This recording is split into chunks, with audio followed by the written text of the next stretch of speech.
What if I told you that the most powerful force in your universe isn't gravity? It isn't the pull of the earth holding you to the ground. It's a different kind of gravity. A personal gravity. A quiet, invisible force that keeps your dreams in orbit, just out of reach. It keeps your best ideas locked inside your own mind. It keeps the person you want to become forever in the future. This force has a simple name: hesitation. And there are just 5 seconds between you and breaking free from its pull forever. 5 seconds. Think about that. The time it takes to tie a shoelace or send a short text message. That's the entire window. A 5-second window between having an instinct to act and your brain killing that instinct completely. It happens 1,000 times a day. The alarm clock rings. Your instinct is to get up, to start the day. But you hesitate. Suddenly your brain supplies a list of very compelling reasons to stay in bed. It's warm. It's comfortable. Just 5 more minutes. The window closes. Hesitation wins. You're at a meeting at work. Someone presents a problem, and you instantly have a brilliant idea, a solution. Your instinct is to raise your hand, to speak up. But you hesitate. And in that tiny pause, the internal monologue begins. What if it's a stupid idea? What if the boss thinks I'm overstepping? Someone else will probably say it. The window closes. Hesitation wins again. You see someone you find attractive across the room. Your instinct is to walk over, smile, and say hello. But you hesitate. A tidal wave of anxiety washes over you. I don't know what to say. I'll probably get rejected. It's not the right time. The window slams shut. Hesitation builds its invisible walls higher and higher. This isn't a character flaw. You aren't lazy or unmotivated. You are human.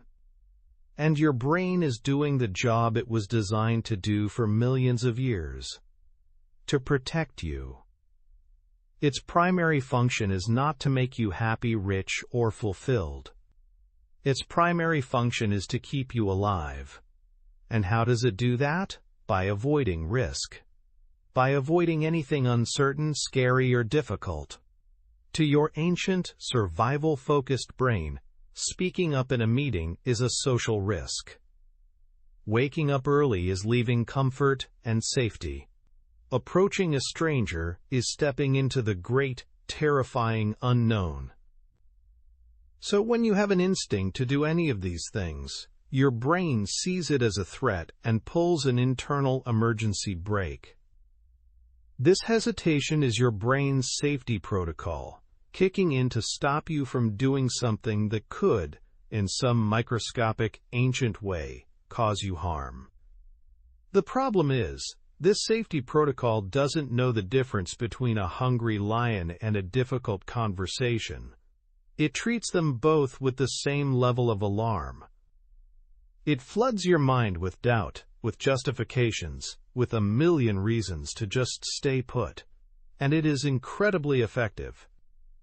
Because in the time it takes for you to think about whether you should act, the feeling, the impulse, the energy to act is already gone.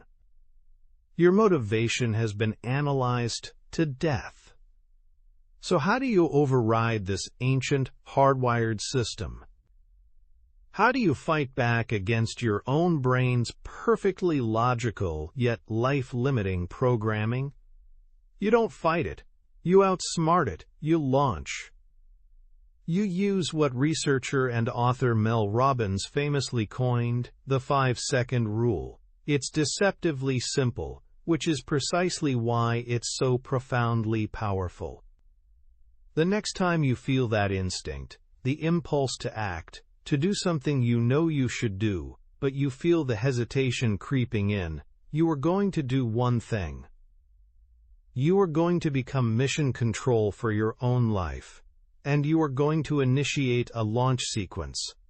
You're going to say to yourself, out loud if you have to, 5, 4, 3, 2, 1.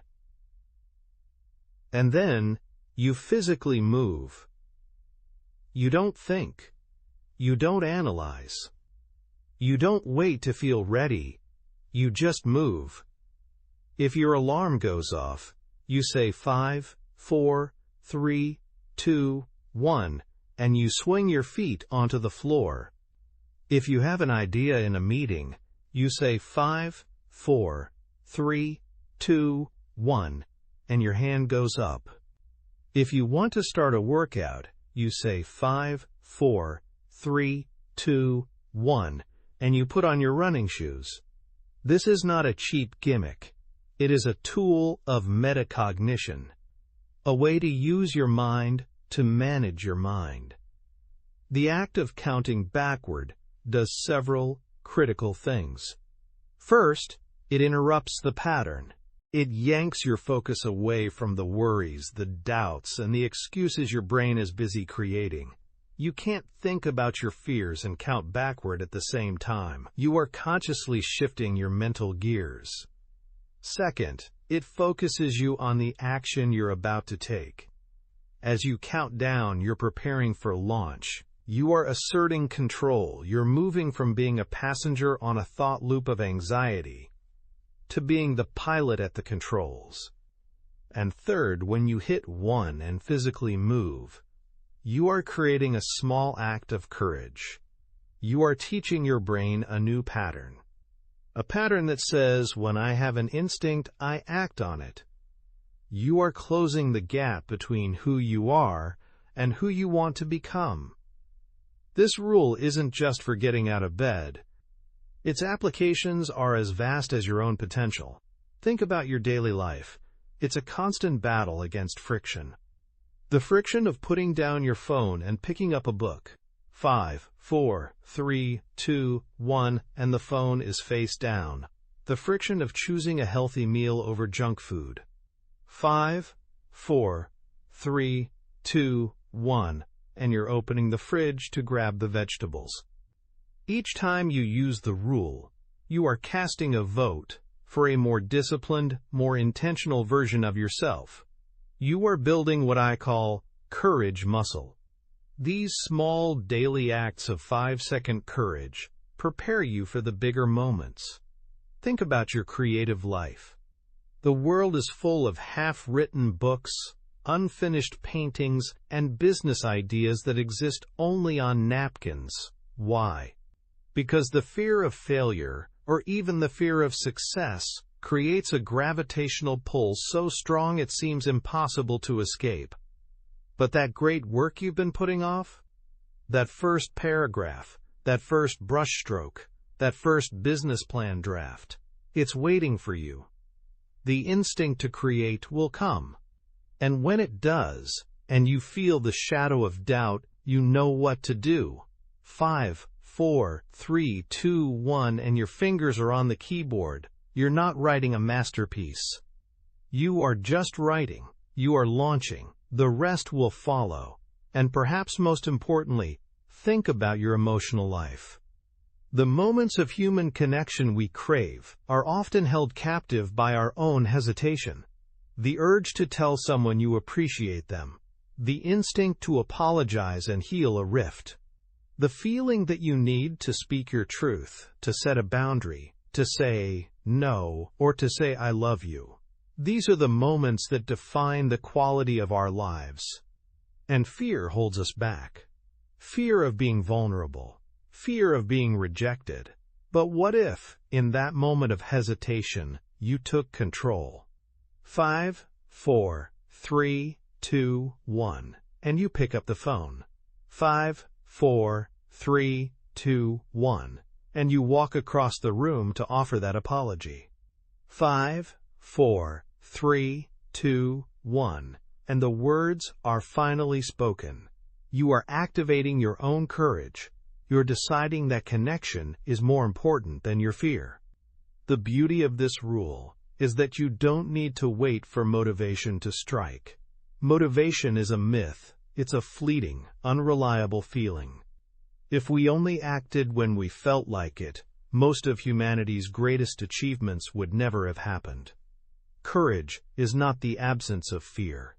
Courage is being afraid and acting anyway. The 5-second rule is your personal tool for everyday courage. It's a declaration. A statement that your dreams are not negotiable. Your health is not negotiable.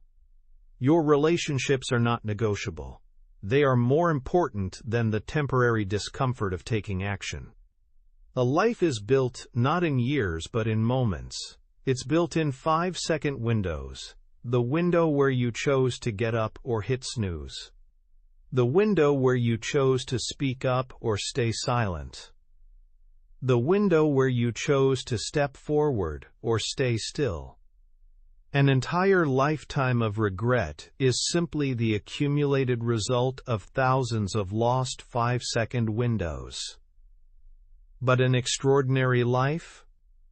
An extraordinary life is the result of thousands of 5-second windows that were seized. It starts with just one decision. So the next time it happens, and it will happen, probably within the hour, the next time you know what you should do, and you feel that internal gravity pulling you back into silence and inaction, I want you to hear this voice. Remember the choice. You can let the window close. Or you can become the launch sequence. 5, 4, 3, 2, 1. What happens next is up to you.